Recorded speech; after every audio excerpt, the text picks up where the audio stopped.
Power circle, also known as the magic circle or the circle of terror. It is a great representation in Pilates of our powerhouse.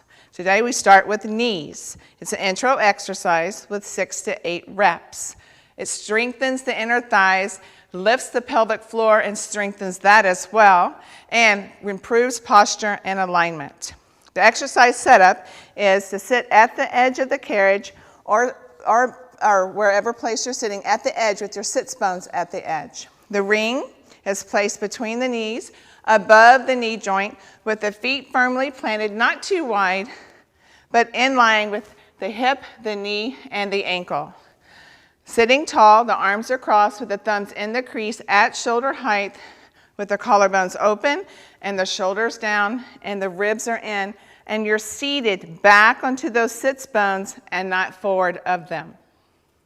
The initiation comes from the deep scoop of the inner thighs, growing taller as you do, with the gross movement pattern being pressing and hold, growing taller and taller to release.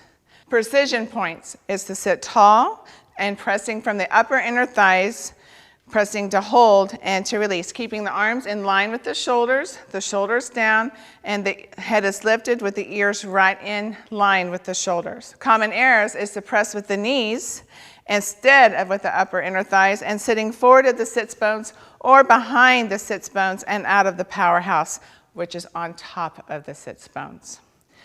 It's a smooth, controlled rhythm and a deep press in and release. Spotting, I can spot from her moving into my touch with raising tall through the crown of the head, and from the side guiding her posture to make sure she stays on top of her sits bones. Real-time execution, we press, hold, release. Press, grow tall, release. Press, lift, release, press, and release. Signs of readiness is to maintain a lifted posture, but this is really good for everyone. I could move her back if she needed to, if the sits bones was not accessible for her, or in some instances, I could actually lie her down onto her back if needed.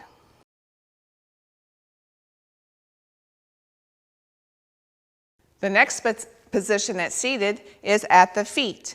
Everything stays the same, and the ring will come to the floor between the feet, with the inner borders lifted in and up, and the outer borders onto the floor. The knees are wide, but engaged, not hanging out. She's still sitting in her same posture, lifted, and the same goals, same precision points, same common errors apply.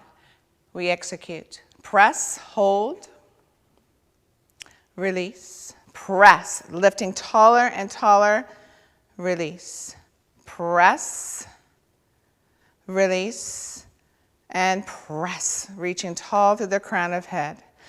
Common errors other than the seated at the knees would be to let the knees really pull in during the press or open up wide, trying to get into it. And again, with the posture leaning forward and back. Building blocks will be the same for seated at the feet.